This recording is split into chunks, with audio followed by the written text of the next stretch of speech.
Sebenarnya, saya merinding untuk menceritakan ulang kejadian ini. Ini kisah nyata. Waktu itu malam Selasa, saya pamit untuk narik ojek ke istri saya. Abang mau berangkat? Tanya istri saya sambil mengelus perutnya yang semakin hari semakin membesar. Iya sayang, abang berangkat ya. Dia mencium tangan saya. Ayah nyari uang dulu ya nak. Saya kecup perut istri saya sambil mengelusnya. Bang, ini bekalnya nanti dimakan ya kalau lapar. Jangan ambil orderan yang mencurigakan ya.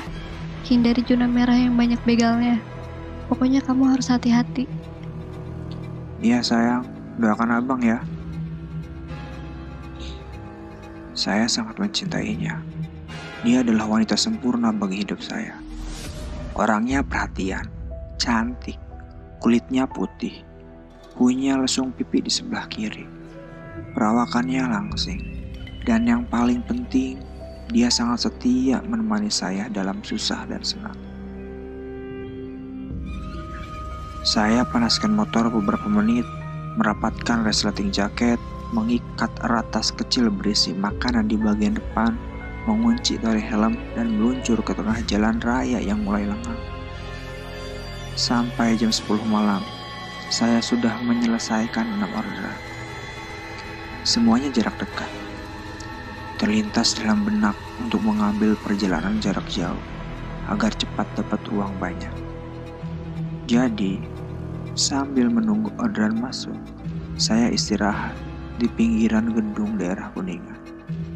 Di sana banyak rekan satu profesi sedang beristirahat sambil mengobrol. Saya lantas ikut nimbrung dengan mereka. Farhan, lu tahu nggak? Kemarin ada yang dibegal, tapi untung hanya motornya aja yang diambil, nyawanya selamat, kata Darto. Saya sudah mengenalnya seminggu lalu.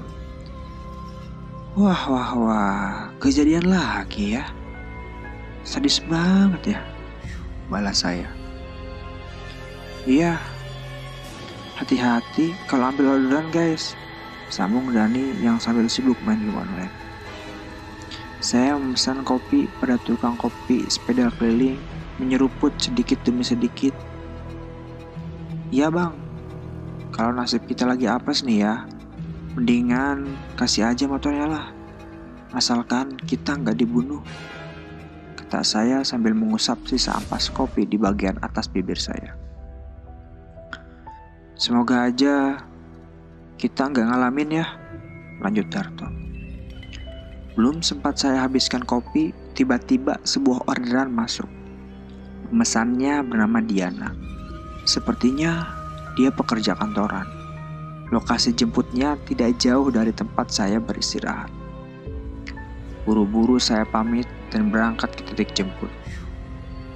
Sesampainya di lokasi, saya matikan mesin motor dan melihat ke arah gerbang gedung yang sedang ramai oleh lalu lalang orang.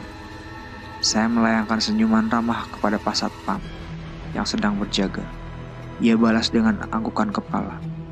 Tiba-tiba ada panggilan masuk di HP saya dan pastinya itu dari pelanggan.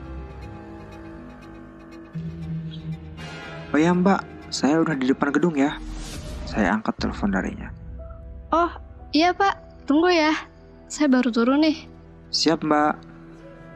Selang sekitar 6 menit, seorang wanita keluar dari gedung dan melambaikan tangan ke saya.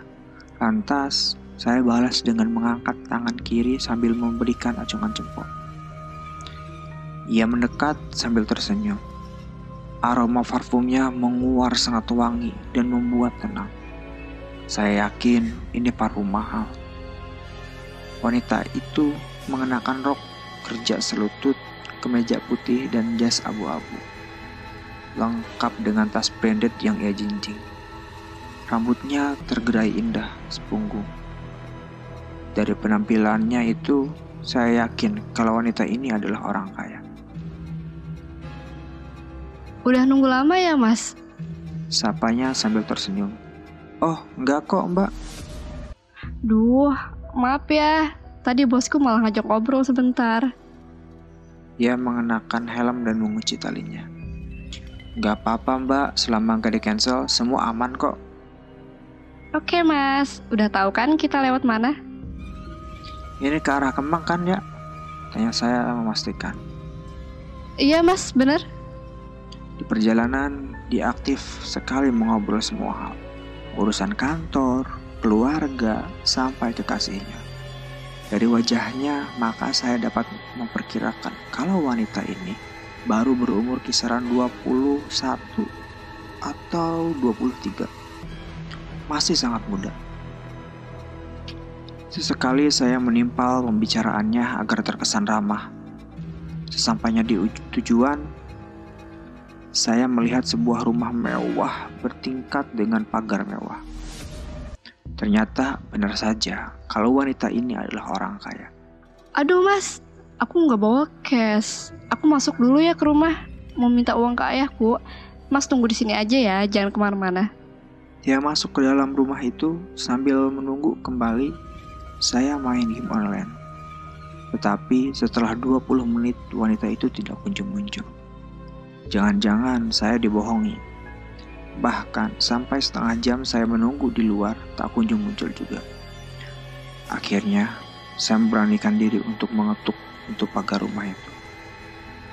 Seorang lelaki berkemeja kotak-kotak berperawakan gempal membuka pintu dan berjalan gontai ke arah saya. Ada apa ya mas? Katanya sambil mengeritkan dahi. Begini pak, tadi anak bapak pesan ojek online, tapi dia nggak bawa uang cash. Terus saya disuruh nunggu di luar. Katanya dia mau balik lagi buat bayar saya. Tapi udah setengah jam belum muncul juga. Gimana ya pak? Maaf mas, saya tinggal sendiri di rumah ini, ujarnya dengan nada dingin. Wah, bapak, jangan bercanda dong. Saya capek loh pak, narik ojek jauh-jauh dari Kuningan. Terus siapa yang mau bayar pesanannya? Yang pesan, namanya Diana bukan? Saya langsung cek HP memastikan. Ya pak, atas nama Diana. Dia berdecak kesal. Terjadi lagi. Itu anak saya mas, dia udah meninggal sebulan lalu. Mas orang ketiga yang kayak gitu. Ah, bapak jangan bercanda. Udah, berapa biaya pesanannya? Dia mengeluarkan dompet. 30.000 pak. Setelah saya menerima bayarannya, dia menyuruh saya pergi terkesan mengusir. Di perjalanan pulang, saya masih melamun apakah benar wanita itu sudah meninggal. Itu sangat aneh. Saya tidak merasakan hal ganjil saat membawa wanita itu. Dia ramah dan senang berbicara. Mana ada hantu ceria itu. Sesaat kemudian motor yang saya kendarai memasuki komplek perumahan elit. Di sepanjang jalan trotoar jalanan ada pohon-pohon beringin yang tumbuh subur. Anehnya, bulu kuduk saya tiba-tiba merinding saat melintas satu persatu pohon beringin. Jalanan sangat sepi, tidak ada satu kendaraan pun yang melintas. Beberapa saat kemudian, mata saya melihat sosok wanita, penampilan dan wajahnya persis dengan penumpang yang saya bawa barusan. Iya, dia Diana. Ia melambaikan tangan sambil tersenyum mengerikan ke arah saya. Seketika saya tancap gas sekencang-kencangnya sambil berteriak minta tolong.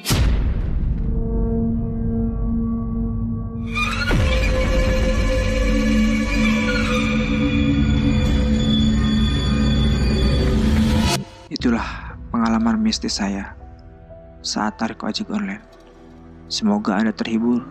Semoga hal ini tidak terjadi pada Anda. Selalu perhatikan orang-orang baru yang Anda kenal di malam hari. Karena bisa jadi dia adalah roh yang gentayangan.